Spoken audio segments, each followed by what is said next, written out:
بسم اللہ الرحمن الرحیم۔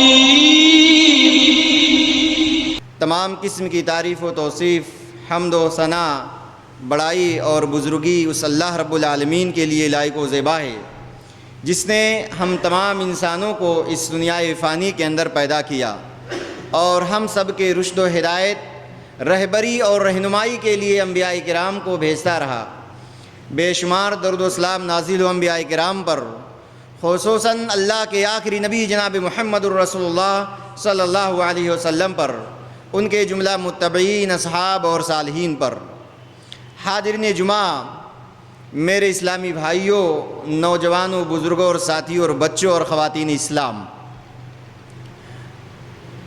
ہم اور آپ جب قرآن کریم کی تلاوت کرتے ہیں تو قرآن کریم کے اندر مختلف مقامات پر ہم کو اس طرح کی کئی آیتیں ملتی ہیں کہ اللہ تبارک و تعالی ان آیتوں کے اندر ایمان کے ساتھ عمل صالح کا تذکرہ کرتا ہے۔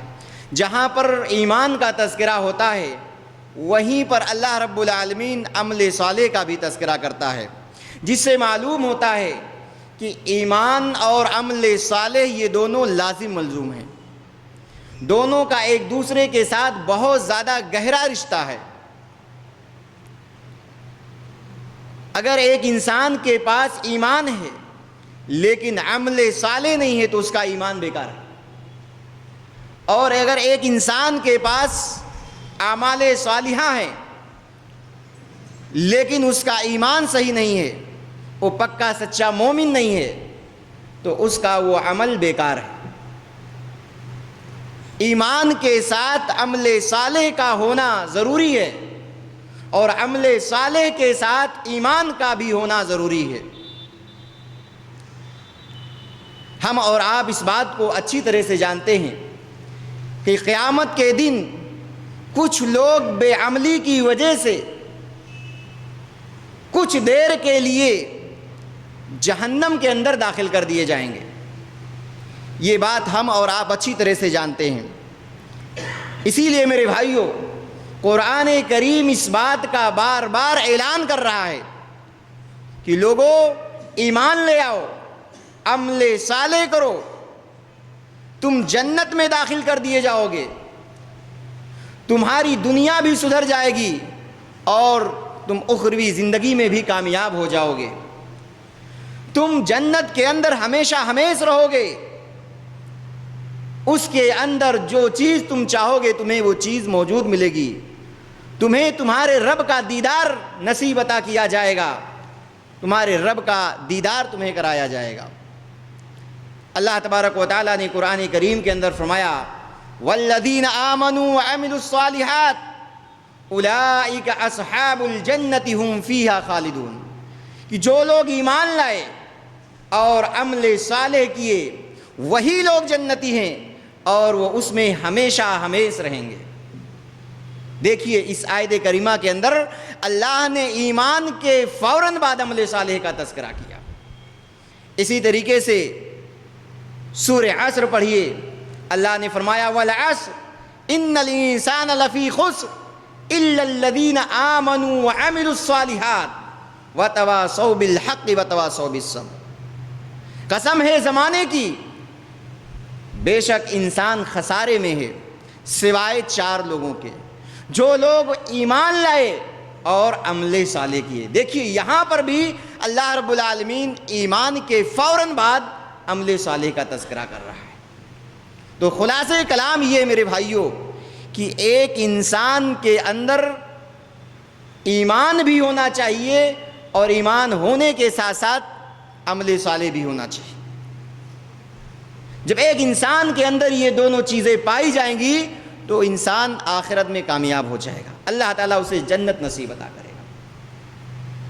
اور میرے بھائیوں، ہم اور آپ اس بات کو بھی اچھی طرح سے جانتے ہیں کہ قیامت کے دن ایک انسان سے جہاں پر بہت ساری چیزوں کے بارے میں سوال کیا جائے گا وہیں پر ایک انسان سے اس کے عمل کے بارے میں بھی پوچھا جائے گا کہ ایک انسان کے پاس علم آ جانے کے بعد اس نے کتنا عمل کیا، اللہ رب العالمین اس سے اس کے علم کے بارے میں پوچھے گا کہ اس نے اپنے علم کے مطابق عمل کتنا کیا۔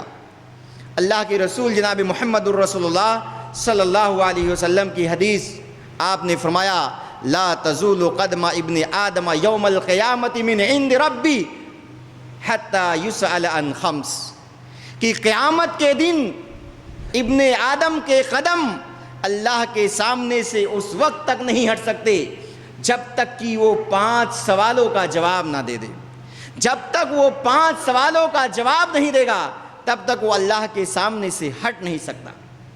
سب سے پہلا سوال کیا ہوگا؟ ان عمرہ فیما افنا، ہم نے اسے عمر عطا کی، اس نے اس کو کس چیز میں گزارا؟ ہم نے اسے 60 سال 70 سال 100 سال کی زندگی دی، اس نے اتنی لمبی زندگی کے اندر کتنا عمل کیا؟ کیا کیا اس نے؟ اللہ کی عبادت میں اس کو لگایا یا ایسے ہی لایانی اور بیہودہ چیزوں میں اپنی عمر کو گوا دیا؟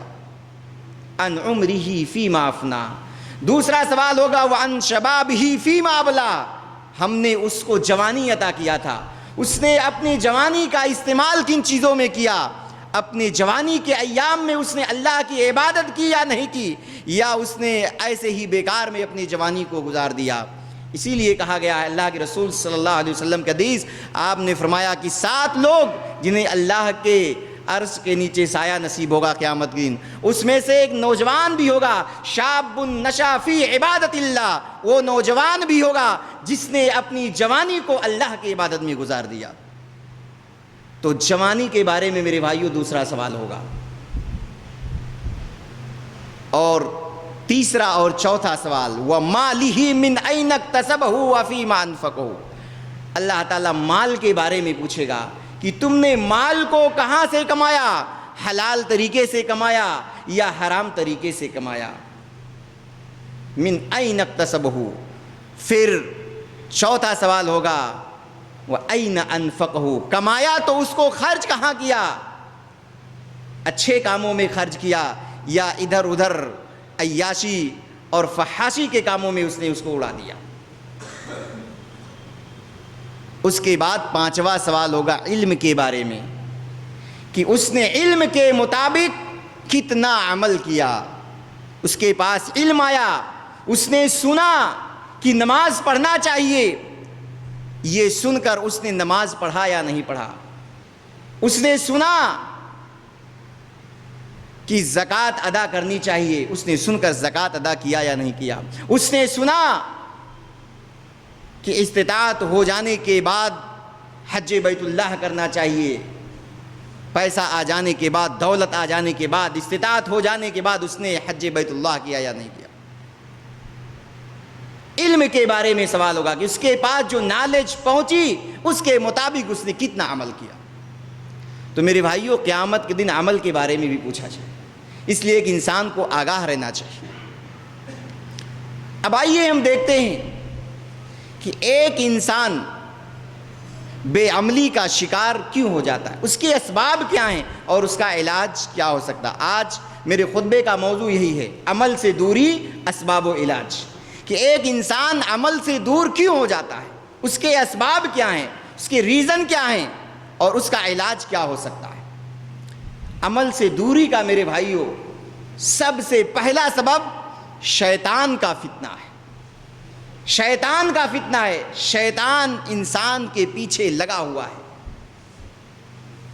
دائیں سے بائیں سے آگے سے پیچھے سے ہر طرح سے آ کر کے وہ اٹیک کرتا ہے۔ اس کی کوشش ہے کہ ایک انسان کو صراط مستقیم سے بھٹکا دے، اسے گمراہ کر دے، اسے جہنمیوں کا ساتھی بنا دے، اس کوشش میں لگا ہوا ہے۔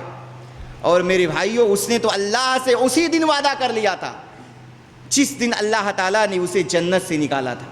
اس نے کہا تھا اے اللہ تو مجھے جنت سے نکالنا ہے، اگر تو نے مجھے قیامت کے دن تک کے لیے مہلت دی تو تیرے بندوں کو میں ضرور بہکاؤں گا سوائے تھوڑے لوگوں کے۔ کیا کہا؟ قال ارأیتک ھذا الذی کرمت علی لئن اخرتنی الی یوم القیامہ لأحتنکن ذریتہ الا قلیلا۔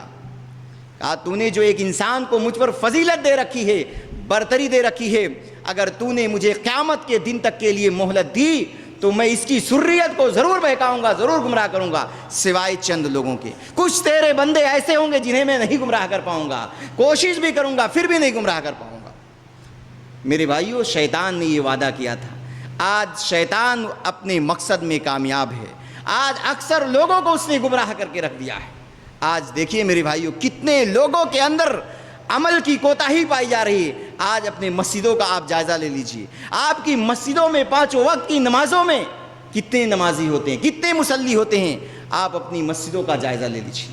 یہ شیطان کی کوشش ہے میرے بھائیو، شیطان اپنے مقصد میں، شیطان اپنے ہدف میں بالکل کامیاب ہے۔ اسی لیے میرے بھائیو، اللہ تعالیٰ نے کہا کہ یہ شیطان جو ہے تمہارا دشمن ہے، اسے تم اپنا دشمن بنا لو۔ ان الشیطان لکم عدو فاتخذوہ عدوا انما یدعو حزبہ لیکون من اصحاب السعیر، کہ شیطان تمہارا دشمن ہے، اسے تم اپنا دشمن سمجھ لو۔ وہ اپنی پارٹی، اپنی گروہ، اپنی جماعت کی طرف تمہیں دعوت دیتا ہے تاکہ تم بھی جہنمیوں میں سے ہو جاؤ۔ اور شیطان کا کام میرے بھائیوں کیا ہے؟ شیطان کا کام یہی ہے کہ جو چیزیں غلط ہیں اسے بنا کر کے، سنوار کر کے ایک انسان کے سامنے پیش کر دے تاکہ لوگ اس میں ملوث ہو جائیں۔ آج یہی ہو رہا ہے، جو غلط چیزیں ہیں اس کو دیکھیے کتنے مزین طریقے سے پیش کیا جاتا ہے کہ لوگ اس کو غلط نہیں سمجھتے ہیں۔ آج دیکھیے بے پردگی کو لے لیجئے، آج بے پردگی کو لوگ بے پردگی نہیں سمجھتے ہیں، آج اس کو لوگوں نے فیشن سمجھ لیا ہے، آج اس کو معیوب نہیں سمجھا جاتا ہے۔ آج ایک لڑکا پھٹی ہوئی جینس پہن کے چل رہا ہے، ایک لڑکی چست جینس پہن کر کے چل رہی ہے، آج لوگ اس کو فیشن سمجھ رہے ہیں، اس کو اچھا تصور کرتے ہیں، جس کو اسلام نے غلط قرار دیا ہے۔ تو شیطان کا کام ہی میرے بھائیوں کہ برائی کو، غلط کام کو انسانوں کے سامنے مزین کر کے، بنا کر کے، سوار کر کے پیش کر دے تاکہ لوگ اس میں ملوث ہو جائیں۔ وَزَيَّنَ لَهُمُ الشَّيْطَانُ وَأَعْمَالَهُمْ فَصَدَّهُمْ عَنِ السَّبِيلِ، شیطان نے ان کے لیے ان کے عملوں کو مزین کر دیا ہے، اس لیے تاکہ انہیں اللہ کے راستے سے بھٹکا دے، تاکہ انہیں گمراہ کر دے۔ تو میرے بھائیوں، بے عملی کا سب سے پہلا سبب شیطان کا فتنہ ہے کہ شیطان ہمارے اور آپ کے پیچھے لگا ہوا ہے، وہ کوشش کر رہا ہے کہ ہمیں اور آپ کو گمراہ کر دے، سیدھے راستے سے بھٹکا دے۔ اسی طریقے سے بے عملی کا دوسرا سبب انسان کا نفس، انسان کا نفس اسے عمل سے دور کر دیتا ہے۔ آج ایک انسان اس دنیا کے اندر منمانی زندگی گزارنا چاہتا ہے، ایک انسان چاہتا ہے کہ میرا دل جو چاہے گا میں وہی کروں گا، گرچہ وہ کام شریعت کے خلاف ہی کیوں نہ ہو۔ ایک انسان جانتا ہے کہ بارات نہیں لے جانا چاہیے، لیکن اسے اچھا لگ رہا ہے بارات لے جانا، اس میں اس کی شان ہے، وہ بارات لے جائے کیونکہ اس کا دل کہہ رہا ہے۔ ایک انسان جانتا ہے شراب نہیں پینا چاہیے، لیکن وہ جانتا ہے شراب پینے میں مزہ آتا ہے، اس لیے کہہ رہا میرا دل کہہ رہا شراب پینے کا، اس لیے میں شراب پیوں گا، گرچہ شریعت کے خلاف یہ کام ہے۔ ایک انسان اپنے نفس کی وجہ سے گمراہ ہے میرے بھائیوں۔ ایک انسان کے اندر 3 طرح کی نفس پائی جاتی ہے میرے بھائیوں، 3 طرح کی نفس پائی جاتی ہے، نفس امارہ، نفس لوامہ، نفس مطمئنہ۔ سب سے بدترین قسم جو ہے نفس امارہ ہے، جو ایک انسان کو ہمیشہ برائیوں پر اکساتی رہتی ہے، برائیوں کی طرف دعوت دیتی رہتی ہے۔ اللہ تبارک و تعالیٰ نے فرمایا ان النفس لامارۃ بالسوء، نفس امارہ جو ہے ایک انسان کو برائیوں کی طرف بلاتی ہے۔ تو ایک انسان میرے بھائیوں اپنے نفس کی وجہ سے گمراہ ہے، منمانی زندگی گزار رہا ہے، اس لیے وہ عمل سے دور ہو رہا ہے۔ حضرت ابو بکر صدیق رضی اللہ عنہ، حضرت عمر فاروق رضی اللہ عنہ کو جب خلافت کے لیے نامزد کر رہے تھے تو اس وقت انہوں نے ان کو ایک وصیت کی تھی، نصیحت کی تھی، کہا تھا کہ سب سے پہلے میں تمہیں جس چیز کے بارے میں ڈرا رہا ہوں وہ تمہارا نفس، جو تمہارے پہلوؤں کے بیچ میں، یعنی میں تمہیں تمہارے نفس کے بارے میں آگاہ کر رہا ہوں۔ تو میرے بھائیو، ایک انسان کا نفس جو ہوتا ہے یہ بہت خطرناک ہوتا ہے۔ اگر ایک انسان نفس پرستی میں مبتلا ہو جاتا ہے، خواہشات نفسانی کی اتباع کرنے لگتا ہے، تو میرے بھائیو ایک انسان گمراہی ہی کی طرف جاتا ہے۔ تو یہ دوسرا سبب۔ تیسرا سبب دنیا کا فتنہ، دنیا کی وجہ سے آج ایک انسان عمل سے دور ہو رہا ہے، گمراہ ہو رہا ہے۔ انسان آج اس دنیا کو سب کچھ سمجھ بیٹھا ہے، وہ یہ سمجھ لیا ہے کہ بس دنیا کی زندگی ہی اصل زندگی ہے، اس کے بعد کوئی زندگی نہیں ہے۔ اس دنیا کے پیچھے پڑ کر ایک انسان آخرت کی زندگی کو بھلا بیٹھا ہے، دن رات دنیا کو حاصل کرنے کے چکر میں لگا ہوا ہے، وہ اس کوشش میں ہے کہ وہ کتنا زیادہ دنیا حاصل کر لے۔ لیکن میرے بھائیوں، ایک انسان کا دھوکہ ہے، ایک انسان مر جاتا ہے لیکن یہ دنیا ہاتھ نہیں آتی ہے۔ اسی لیے کہا گیا ہے وَمَا الْحَيَاةُ الدُّنْيَا إِلَّا مَتَاعُ الْغُرُورِ، یہ دنیا کی زندگی جو ہے میرے بھائیوں، یہ دھوکے کا سامان ہے۔ تم دنیا سے چلے جاؤ گے لیکن یہ دنیا تمہارے ہاتھ آنے والی نہیں ہے۔ آج ایک انسان دنیا کے پیچھے کیوں پڑ جاتا ہے میرے بھائیوں؟ اس لیے کہ یہ دنیا جو ہے عاجلہ ہے۔ اللہ نے اس دنیا کو عاجلہ کہا ہے۔ عاجلہ کا مطلب ہوتا ہے جلد حاصل ہو جانے والی۔ آج مثال سے سمجھیے، آج ہم کوئی کام اس دنیا کے اندر کرتے ہیں تو اس کا رزلٹ فوراً دکھائی دیتا ہے۔ ہم تجارت کرتے ہیں، بزنس کرتے ہیں، اس میں جو فائدہ ہوتا ہے ہمارے سامنے ہوتا ہے۔ آج ہم پڑھائی کرتے، ایگزام دیتے، اس کا رزلٹ ہمارے سامنے ہوتا ہے۔ اس لیے ہمارا دل ان سب چیزوں میں لگتا ہے۔ لیکن ہم نماز پڑھتے میرے بھائیوں، نماز میں ہمیں 10 ملا کہ 9 ملا کہ 8 ملا یا ملا ہی نہیں، کچھ پتہ نہیں ہوتا ہے۔ اس لیے ہمارا دل عبادتوں میں نہیں لگتا ہے۔ ہم نے قرآن کریم کی تلاوت کی، ہمیں اس کا کتنا اجر و ثواب ملا دکھائی نہیں دیا۔ یہ سب آخرت میں دکھے گا، دنیا میں نہیں دکھتا۔ اس لیے ایک انسان کا دل ان سب کاموں میں نہیں لگتا ہے، اس میں لگتا ہے جس کا رزلٹ فوری طور پر دکھائی دیتا ہے۔ اس لیے اللہ تعالیٰ نے اس دنیا کو عاجلہ کہا، جلد حاصل ہو جانے والی۔ اللہ تعالیٰ نے فرمایا کلا بل تحبون العاجلہ وتذرون الآخرہ، ہرگز نہیں، بلکہ تم لوگ جلد حاصل ہو جانے والی چیز کو پسند کرتے ہو اور آخرت کو تم لوگ چھوڑ دیتے ہو، آخرت کو تم بھلا دیتے ہو اس دنیا کے پیچھے پڑ کر۔ ان ہؤلاء یحبون العاجلہ ویذرون وراءہم یوما ثقیلا، یہ لوگ جلد حاصل ہونے والی چیز کو پسند کرتے ہیں اور اپنے پیچھے ایک بھاری بھرکم چیز کو چھوڑ دیتے ہیں، یعنی آخرت کو بھلا دیتے ہیں۔ تو ایک انسان میرے بھائیوں اس دنیا کی وجہ سے گمراہ ہے، دنیا کے پیچھے پڑ کر اپنی آخرت برباد کر رہا ہے۔ یہ تیسرا سبب، دنیا سے محبت۔ نمبر 4، دنیا کے مصائب و مشکلات۔ ایک انسان جب بہت ساری مصیبتوں میں گھر جاتا ہے، آپ نے دیکھا ہوگا بہت سارے بھائی ایسے ہوتے ہیں کہ نماز روزہ کرتے رہتے ہیں اور کچھ پریشانی آ جاتی ہے تو کہتے ہیں فلاں آدمی نماز نہیں پڑھ رہا ہے، فلاں آدمی صدقہ خیرات نہیں کر رہا، پھر بھی وہ خوشحال ہے، میں سب کچھ کر کے پریشان ہوں۔ چلو نماز پڑھ رہے تھے وہ بھی چھوڑ کے بیٹھے۔ ایک انسان جب دنیا کی مصیبتوں میں، پریشانیوں میں گھر جاتا ہے تو اس کی وجہ سے بھی عمل سے دور ہو جاتا ہے، کیونکہ ایک انسان کہتا ہے کہ ہمارے اوپر ہمارے گھر والوں کی بھی ذمہ داریاں ہیں، ہمیں دنیا بھی حاصل کرنا ہے۔ ایک انسان کی یہ سوچ ہوتی ہے۔ آج جب اس سے کہا جاتا کہ نماز پڑھو تو کہتا ہے کہ جس طریقے سے نماز پڑھنا فرض ہے اسی طریقے سے بیوی بچوں کو کما کر کھلانا یہ بھی ہماری ایک ذمہ داری، یہ بھی ایک فریضہ ہے۔ میرے بھائیوں، یہ آپ کی سوچ بہت غلط ہے۔ ٹھیک ہے، آپ کمائیں، اپنے بیوی بچوں کی ضرورتوں کو پوری کریں، لیکن آپ کو اس کے ساتھ نماز بھی پڑھنا ہے، اللہ کی عبادت بھی کرنی ہے، اللہ سے اپنے تعلقات کو برقرار رکھنا ہے۔ آج نماز پڑھنے میں کتنا ٹائم لگتا ہے؟ 5 وقت کی اگر آپ نماز پڑھتے ہیں تو آپ 1.25 گھنٹے میں 5 وقت کی نماز ادا کر لیتے ہیں۔ باقی کتنے بچتے ہیں آپ کے پاس؟ 22 ساڑھے 22 گھنٹے بچتے ہیں۔ آپ کمائیے دنیا، آپ لگیے اس کے پیچھے، آپ اللہ کو بھول کر کوئی کام نہ کریں۔ تو آج ایک انسان کی یہ سوچ بنی ہوئی ہے۔ کچھ لوگ شرط لگا کر عبادت کرتے ہیں کہ اگر میرا فائدہ ہوگا، میں خوشحال رہوں گا تو اللہ کی عبادت کروں گا، لیکن اگر کوئی پریشانی آئے گی، کوئی مصیبت آئے گی تو میں نہیں کروں گا۔ اللہ نے فرمایا وَمِنَ النَّاسِ مَن يَعْبُدُ اللَّهَ عَلَى حَرْفٍ فَإِنْ أَصَابَهُ خَيْرٌ اطْمَأَنَّ بِهِ وَإِنْ أَصَابَتْهُ فِتْنَةٌ انقلب عَلَى وَجْهِهِ خَسِرَ الدُّنْيَا وَالْآخِرَةَ ذَلِكَ هُوَ الْخُسْرَانُ الْمُبِينُ، کہ اللہ کے بندوں میں سے کچھ بندے ایسے ہیں جو شرط لگا کر کے عبادت کرتے ہیں، اگر انہیں خیر لاحق ہوتا ہے تو اس پر مطمئن ہوتے ہیں، سب ٹھیک ٹھاک ہے، لیکن اللہ کی طرف سے کوئی آزمائش آ جاتی ہے، کوئی پریشانی آ جاتی ہے، اللہ تھوڑی دیر کے لیے ان کا امتحان لے لیتا ہے تو انقلب علی وجہ، تو چہرے کے بل پلٹ جاتے ہیں۔ تو اللہ نے ایسے لوگوں کے بارے میں کیا کہا؟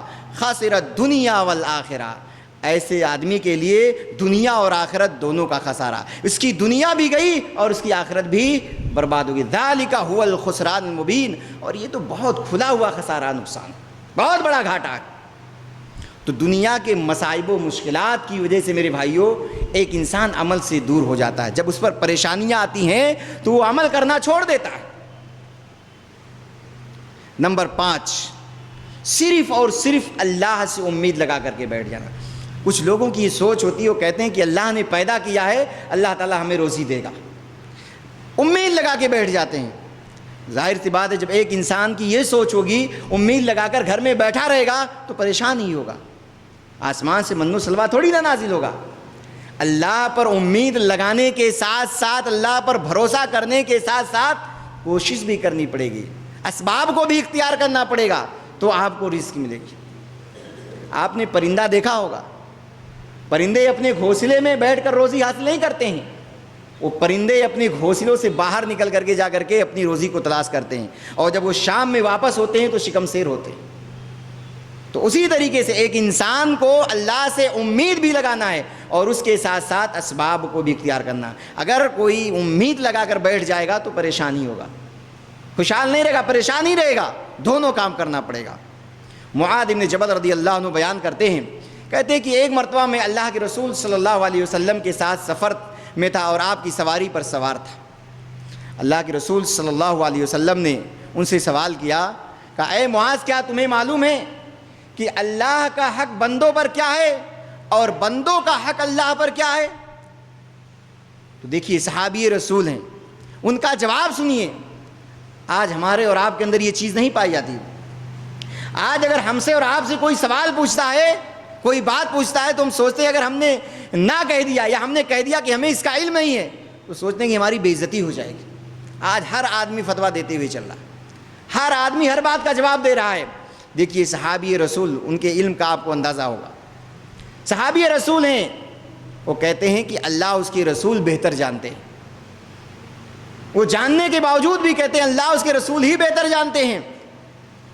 اس کے بعد اللہ کے رسول صلی اللہ علیہ وسلم کہتے ہیں کہ اللہ کا حق بندوں پر یہ ہے کہ بندے اللہ کی عبادت کریں اور اس کے ساتھ کسی کو شریک نہ ٹھہرائیں، اور بندوں کا حق اللہ پر یہ ہے کہ بندے جب اللہ کی عبادت کریں اور اس کے ساتھ کسی کو شریک نہ ٹھہرائیں تو اللہ تعالیٰ انہیں عذاب نہ دے۔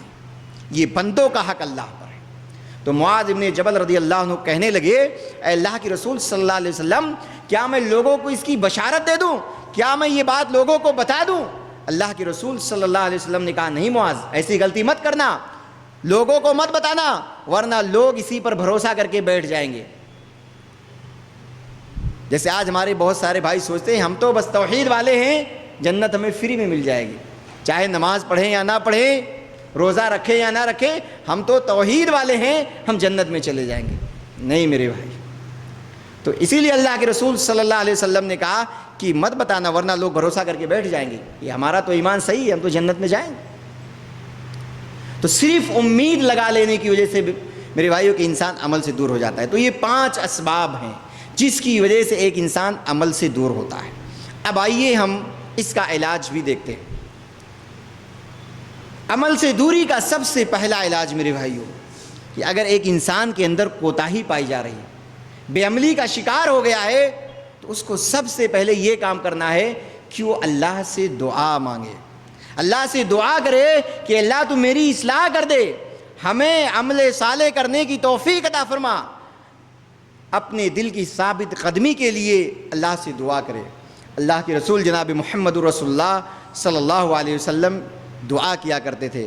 آپ کی کیا دعا تھی؟ یا مقلب القلوب ثبت قلبی علی دینک، اے دلوں کے پھیرنے والے اپنے دین پر میرے دل کو ثابت قدم رکھ۔ اللہ کے رسول صلی اللہ علیہ وسلم عاجزی سے، سستی سے پناہ مانگا کرتے تھے۔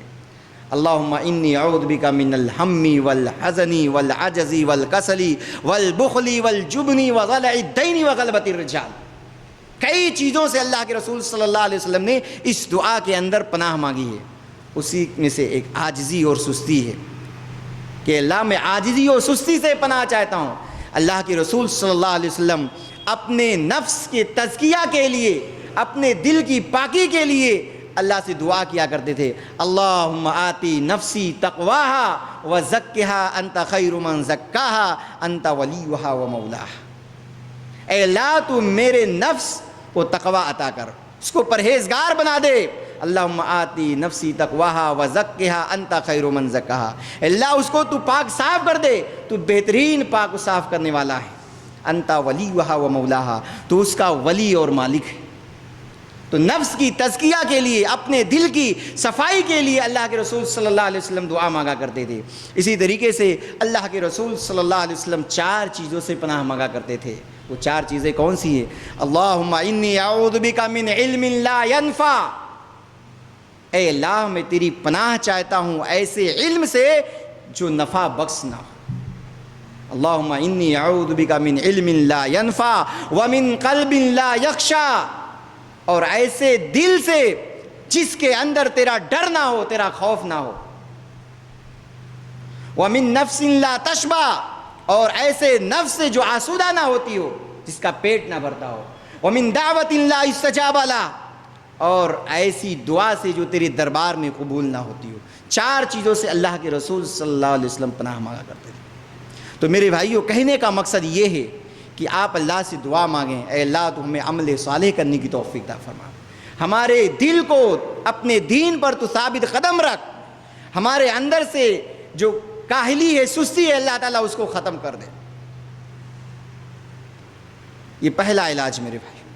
دوسرا علاج کہ آپ دعا کرنے کے ساتھ ساتھ آپ موت کو بھی یاد کریں، کیونکہ جب ایک انسان موت کو یاد کرے گا تو اس کو سمجھ میں آ جائے گا کہ اصل زندگی جو ہے وہ آخرت کی زندگی ہے، اس دنیا کی زندگی کی کوئی حیثیت نہیں ہے۔ اور جب اسے سمجھ میں آئے گا کہ اصل زندگی جو ہے وہ آخرت کی زندگی ہے، تو میرے بھائیوں اس کے لیے انسان تیاری بھی کرے گا۔ اللہ نے قرآن کریم کے اندر فرمایا، کل نفس ذائقۃ الموت، ہر نفس کو موت کا مزہ چکھنا ہے۔ انما توفون اجورکم یوم القیامہ، قیامت کے دن تمہیں پورا کا پورا بدلہ دیا جائے گا۔ فمن زحزح عن النار وادخل الجنہ، جو آدمی جہنم سے بچا لیا گیا اور جنت میں داخل کر دیا گیا، فقد فاز، تو گویا کہ وہ آدمی کامیاب ہو گیا۔ اللہ کے رسول جناب محمد الرسول اللہ صلی اللہ علیہ وسلم نے فرمایا، اکثروا ذکر حازم اللذات، لذتوں کو توڑ دینے والی چیز کو زیادہ سے زیادہ یاد کرو۔ لذت کو توڑ دینے والی چیز میرے بھائیوں کیا ہے؟ موت، جو ساری لذتوں کو توڑ کر کے رکھ دیتی ہے۔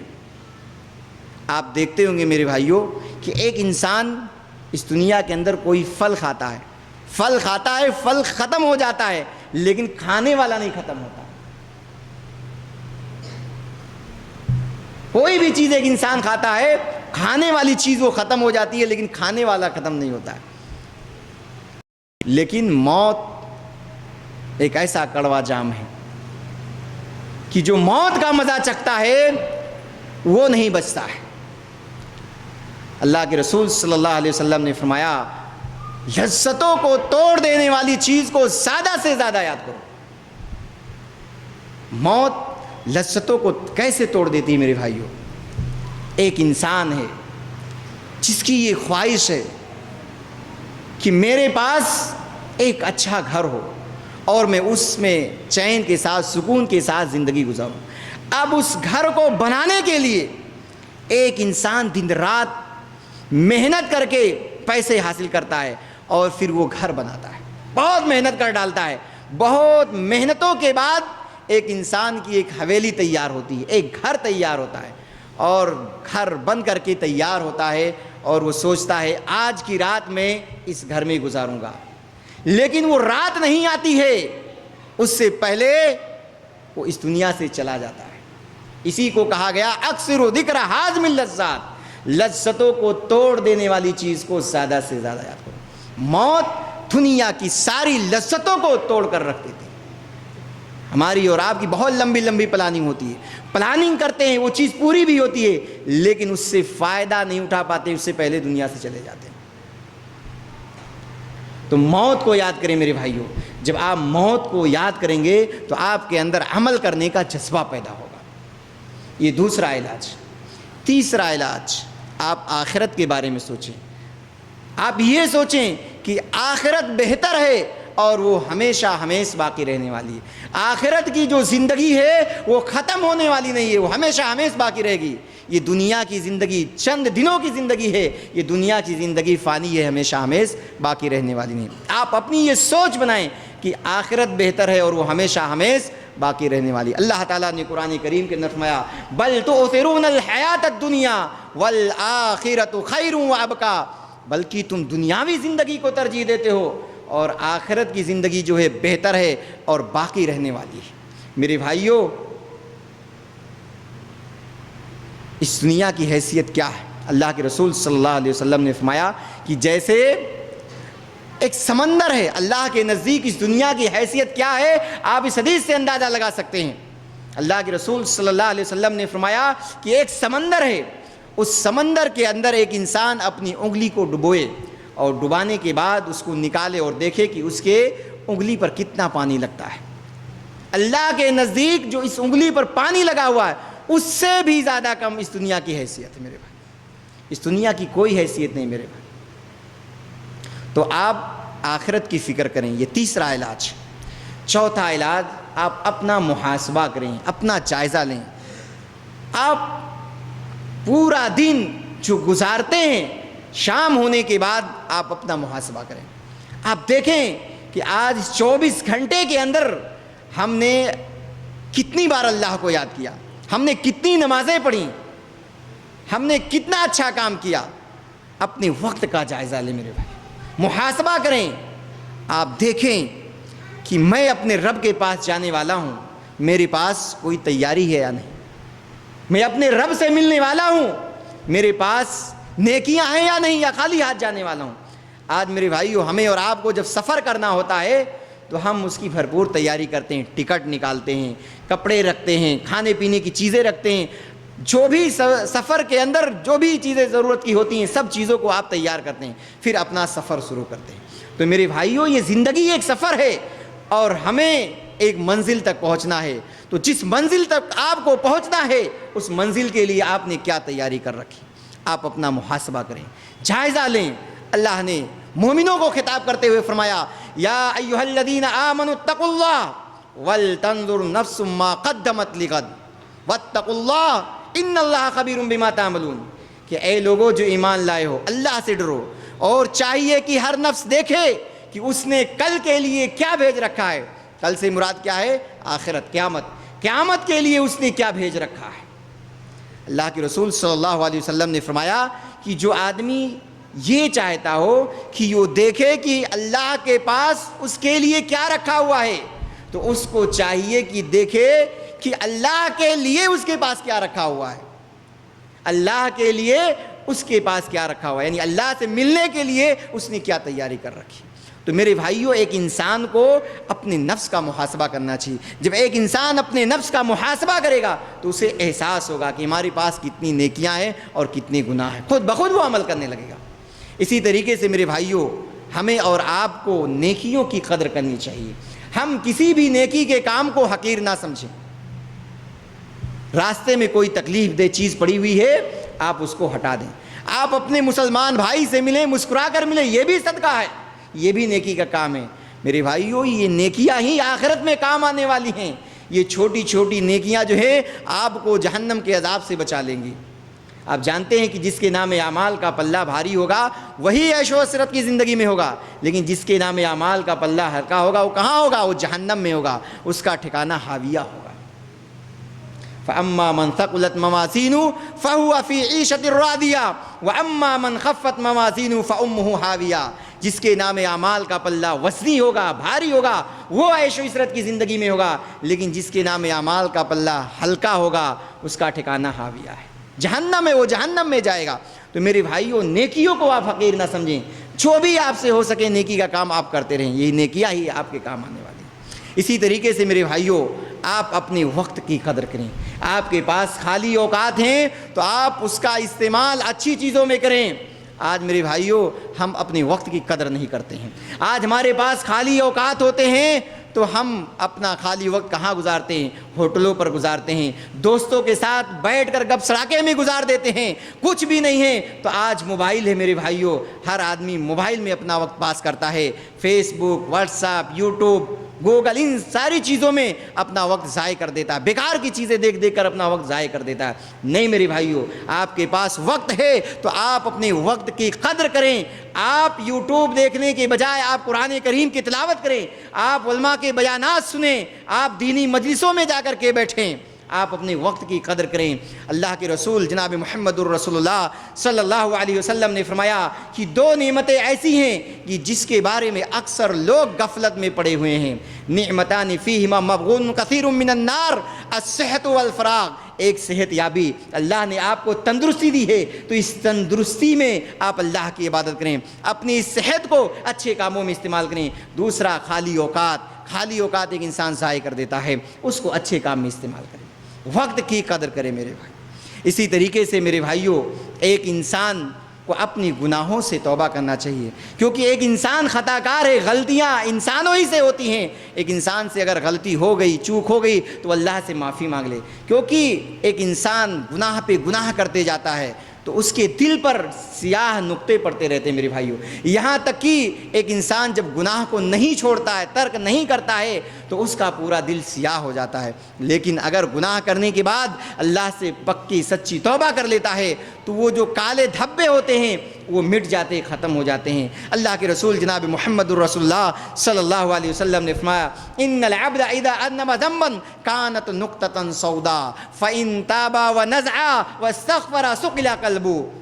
اللہ کے رسول صلی اللہ علیہ وسلم نے فرمایا کہ جب بندہ گناہ کرتا ہے تو اس کے دل پر سیاہ نقطے پڑ جاتے ہیں، لیکن اگر وہ توبہ کر لیتا ہے، اس سے بعد آ جاتا ہے سقل قلبه، تو اس کے دل سے وہ سیاہ دھبے جو ہوتے ہیں مٹ جاتے ہیں، صاف ہو جاتا ہے اس کا دل۔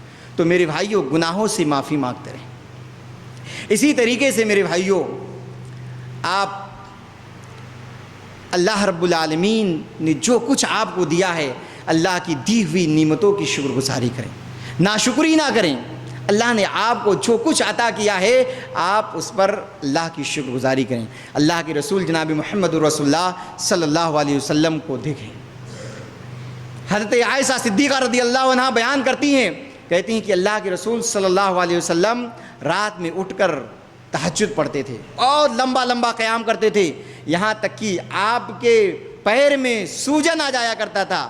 حضرت عائشہ اللہ کے رسول صلی اللہ علیہ وسلم سے کہتی ہیں، اللہ کے رسول صلی اللہ علیہ وسلم آپ اتنا لمبا لمبا قیام کیوں کرتے ہیں جبکہ اللہ نے آپ کے اگلے اور پچھلے سارے گناہ کو معاف کر دیے، آپ کیوں اتنا لمبا لمبا قیام کرتے ہیں؟ تو دیکھیے اللہ کے رسول صلی اللہ علیہ وسلم کو دیکھ لیے، آپ کیا کہتے ہیں کہ جب میرے رب نے میرے اگلے اور پچھلے گناہ معاف کر دیے، افلا احب ان اکون عبدا شکورا، تو میں اپنے رب کا شکر گزار بندہ کیوں نہ بن جاؤں؟